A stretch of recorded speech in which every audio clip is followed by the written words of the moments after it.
Je me prends des mouches dans la gueule.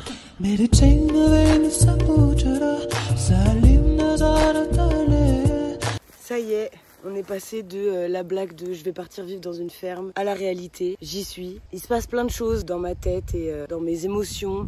Déjà, avant de partir, j'étais un peu une genre de boule de maladie clouée au lit. Et en fait, ça m'a laissé le temps de réfléchir à trop de trucs et sans pour autant stresser. Je suis passée par plein d'étapes. On est à J-1, je pars demain. Je suis explosée au sol. Je suis KO de maladie. Et en fait, je sais pas quoi faire pour profiter des derniers instants dans mon appartement. Genre, j'ai l'impression qu'il faut absolument que je fasse un genre de rituel. Mais non, en fait. Enfin, je sais que dans le fond, non. Mais je culpabilise un peu quand même de me dire que, genre là, demain, dans le speed, je vais ranger vite fait tout ce qui reste à ranger. Je vais finir ma valise et je vais juste me barrer et genre... Ciao. Comme si c'était grave, alors que c'est pas grave de faire ça. C'est bizarre, non? Je m'en veux un peu d'être malade, c'est naze. En vrai, ça sert à rien. Ah putain, c'est la deuxième fois que je pleure sur internet. Ah mais je suis trop fière de moi, c'est trop bien. Ah c'est trop grave, je suis quand même super fière de moi. J'avais trop hâte et c'est maintenant genre. Ah je suis trop contente. Bref. Et puis c'est le grand départ. Quand je suis montée dans le taxi, j'ai reçu 2 propositions de taf. Donc je savais qu'en arrivant, j'allais devoir et découvrir la ferme et travailler en tant que DA, graphiste pour des gens, quoi, de mon métier de base. Ce qui est cool parce qu'en fait c'est un équilibre qui est plutôt sain pour moi, de me dire que je peux continuer à faire de l'argent et en même temps être dans ce cadre-là et pouvoir m'expérimenter à la vie et à tout plein de choses que j'ai envie de découvrir et que... j'avais pas l'occasion ni le temps de faire quand je travaillais en agence. Et donc voilà, je profite de mes 3 heures de train pour avancer le plus possible sur mon travail. J'arrive à Aix et Luc, qui est gérant du domaine dans lequel je vis, vient me chercher. On discute pendant, je sais pas, je crois que notre trajet a dû durer genre 2 heures. Et c'est cool, il a plein d'histoires à raconter. Moi j'ai plein de curiosité, j'ai plein d'envie de découvrir un peu tout son univers et tout son monde. Alors bien sûr, on n'est pas sur les mêmes discussions, on n'est pas sur les mêmes valeurs, on n'est pas sur les mêmes centres d'intérêt que les gens que j'ai l'habitude de côtoyer à Paris. Mais c'est intéressant, il a des points de vue qui divergent des miens et qui sont un peu plus compliqués à dealer au quotidien. Mais bonne première approche, il me propose de venir boire l'apéro chez lui le soir, donc j'y vais. Encore une fois, on parle pendant des heures. Alors lui, il chasse, donc il me parle beaucoup de sangliers, de bétail, de tout ça, enfin de la vie d'ici quoi. Mais à côté de ça, je lui fais part de certains de mes questionnements, de certains de mes problèmes, des réflexions sur lesquelles j'ai envie de travailler ici, du fait que j'ai quitté mon travail, à quoi ça ressemble de travailler comme je l'ai fait. Et au final, on a beau avoir 2 univers totalement différents, voire diamétralement opposés, aux grandes questions de la vie, on a un peu les mêmes réponses et ça me rassure et je sens que voilà, que c'est une expérience qui va m'apporter plein de trucs et c'est trop cool et voilà. Je suis arrivée. Non mais...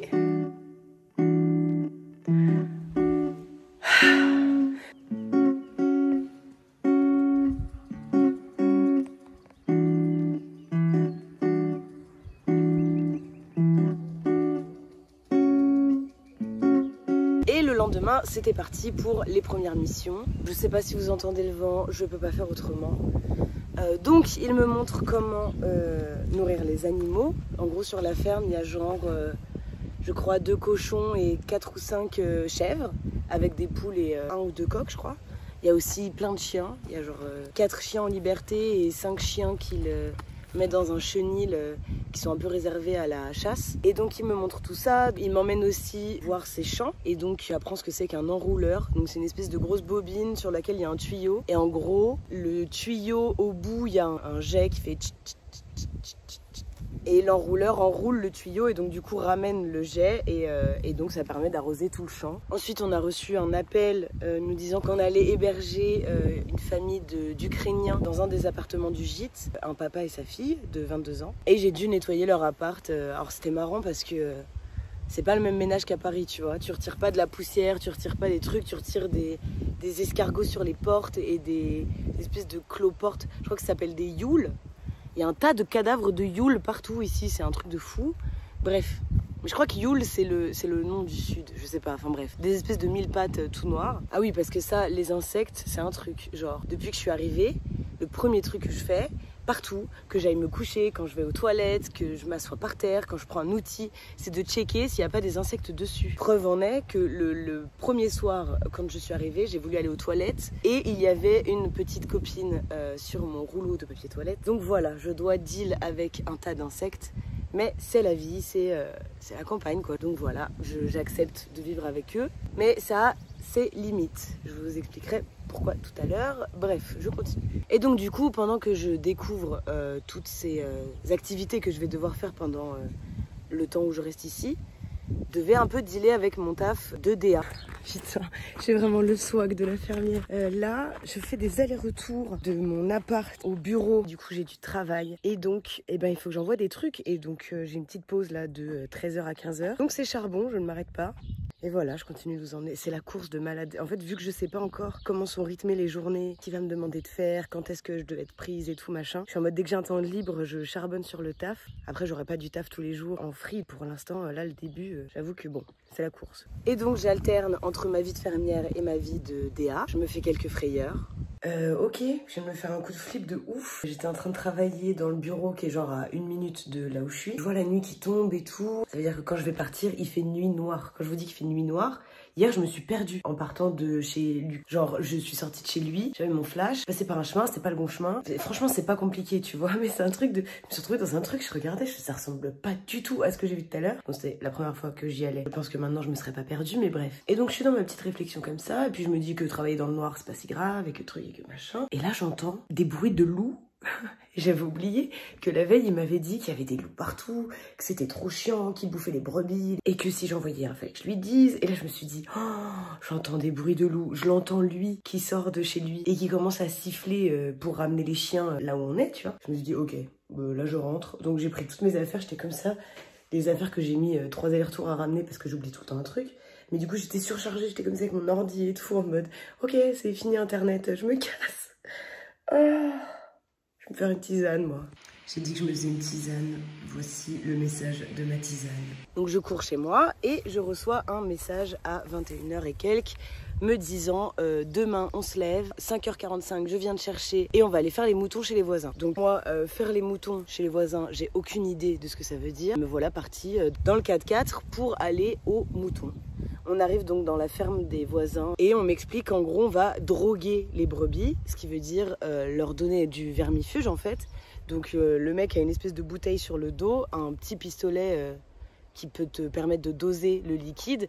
Il le fout dans la bouche des biquettes, il appuie et moi je suis derrière. Donc on est dans un espèce de petit parc où on fait passer genre... je sais pas, 20-30 brebis, histoire qu'elles soient bien serrées et qu'elles bougent pas trop, donc qu'elles courent pas trop dans tous les sens. Et lui, il leur donne le médicament, et moi je suis derrière avec un espèce de feutre comme ça, et je dois genre suivre à qui il vient de donner et les marquer avec un truc rose fluo sur le dos, tu vois. Donc je fais ça, je me prends 1 milliard de coups, il faut que je vous montre mes bleus. Si vous me suivez sur Instagram, vous les avez déjà vus, mais voilà, je suis remplie de bleus, je me suis fait défoncer par les chèvres. Et voilà. Bref, c'est les risques du métier, clairement. J'ai trop kiffé. Ça, j'ai trop kiffé. Parce que c'était un truc d'adrénaline de ouf. De ok, là, je suis dedans, j'ai pas le choix, faut que je le fasse. Je vais pas foutre ces gens-là dans la merde. Donc, je vais le faire. Je vais me prendre des coups. C'est pas grave, on me marche sur les pieds, ça pue. Les cornes des brebis, ça te défonce comme pas possible. Et voilà, ça fait peur parce que c'est ingérable, c'est quelque chose... Enfin, c'est des êtres vivants, quoi, qui sont là. Enfin voilà, il suffit qu'ils prennent peur et puis ils se barrent tous, ils défoncent la barrière et c'est ciao, tu vois. Donc c'était super excitant, j'ai trop kiffé. Quand je rentre, en gros, techniquement, je travaille genre 5 heures par jour. Là, quand je rentre, Luc me demande de désherber, donc je désherbe une terrasse. Ensuite, il me demande de ramener des petits semis. Vous savez, c'est quand tu plantes une graine dans un tout petit pot. Une fois que le tout petit pot a un peu poussé, tu peux le planter dans la terre. Et donc, je dois aller chercher des espèces de barquettes comme ça, de petits plants, ramener ici exactement où je suis là, pour les planter dans la terre plus tard. Donc, je le fais. Luc me demande si je suis chaude de continuer à l'aider l'après-midi. Et il me dit rendez-vous 16h, blablabla. Donc, à 16h, je le rejoins et je dois aller planter du coup tous les petits semis qu'on a fait. Sauf qu'entre-temps, je découvre que je suis infestée de tiques dans mon appartement. Ok, premier truc pas cool. En gros, j'étais chez moi et je sens un truc qui monte sur mon pied. Je le tège avec mon autre pied et j'essaie de l'écraser avec un truc, tu vois. Et je vois ça s'écrase pas. Je comprends pas. Je prends le bout d'un couteau, là, je l'écrase. Et là, je me dis, waouh, les trucs qu'on n'arrive pas à écraser en général, c'est pas bon signe, tu vois. On se rappelle les punaises de lit.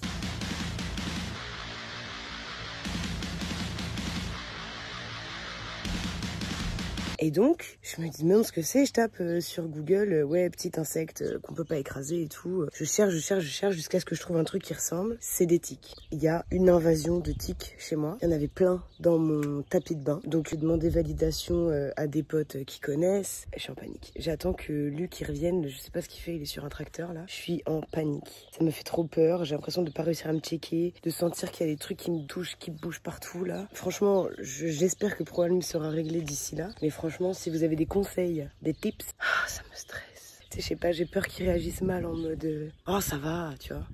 Franchement, s'il fait ça, je sais pas comment je vais réagir. Bref, je vous tiens au courant de l'épisode tic. C'est pas ouf. C'est le premier gros coup dur de mon aventure, j'allais dire. On dirait que je fais Koh-Lanta. C'est le premier gros coup dur de mon aventure. Je ne sais pas ce que c'est qu'une tique. Je lis des trucs, maladie de Lyme, machin, paralysé, tout le bordel. Donc j'ai peur. Je vais en parler à Luc. Il m'explique que c'est chiant, mais qu'il va me donner une bombe et que ça va le faire. Moi, je vous rappelle que je suis déjà traumatisée des punaises de lit. Donc pour moi, c'est un peu la même merde. J'ai l'impression que je vais jamais m'en sortir. C'est la catastrophe. Je craque. Je plante mes petits semis. Je me check toutes les 4 secondes. Je peux vous dire que je connais tous mes grains de beauté par cœur. Tellement je me suis regardée et j'ai analysé tous les petits points de mon corps, toutes les petites aspérités pour voir si c'était pas des tiques. Ça n'en était pas, je ne me suis pas fait piquer. Et donc voilà, donc je fais mes petits semis, il faut que je les arrose et tout, nanana. Le soir, je dois aller nourrir les biquettes et les cochons et je craque. Et vraiment, je vais pour prendre le foin, j'y arrive pas. Donc je vais chercher Luc et je lui dis que j'en peux plus, que là, je suis fatiguée, qu'on s'est levé tôt, que j'arrive pas à nourrir les animaux. Et je lui demande de venir m'aider. Je suis au bord des larmes, je craque pas encore. Et puis voilà, on nourrit les animaux, je rentre, je gaze tout. Mon appartement et puis ça fait mal à la tête quoi. Je suis là pleine de bombes anti-moustiques, anti tout ce que tu veux, sauf que si j'ouvre la fenêtre pour aérer, il y a des insectes qui vont rentrer encore et là vraiment je suis à un truc de caprice de bobo parisienne qui a pas envie de voir un insecte, qui a envie d'être confort dans son appartement et qui a envie de pouvoir se mettre dans son lit et de pas paniquer si elle va mourir ou pas. Ok, ça y est, c'est dur, vous savez gagner.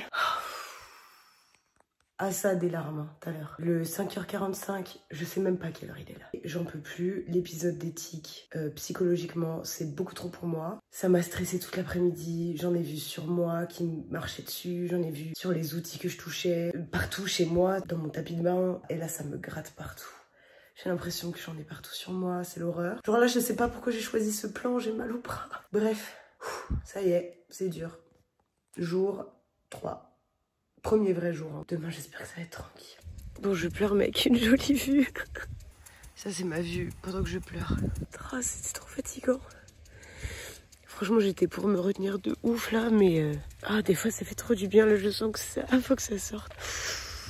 C'est trop... Je viens de péter mon chargeur en poussant le lit pour mettre du produit. Quel désastre.